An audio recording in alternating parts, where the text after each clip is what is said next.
भैया सी लगाइएगा, थोड़ा एक लाइन गा दें।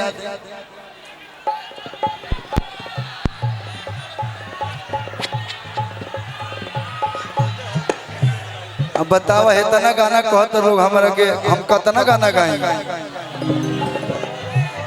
लग जाएगा तो बता दीजिए। हो जब में हरी पिया कमाल के,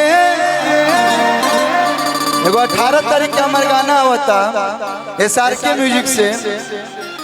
हो जब आप लोग को भी मालूम बा कि हमार शादी हो चुकल बा, मेरा रू सुंदर मिलल भी हमारा के। त लइकवा कहत दिया, लइकिया कहत रही सब कि कब पूछत है खयब हाल चाल के, हाल चाल के।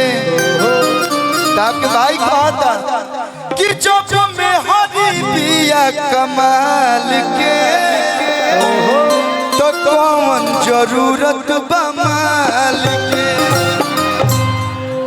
10 दुनी के का होला, 10 दुनी के कि गोरी 10 दुनी के 20 होला।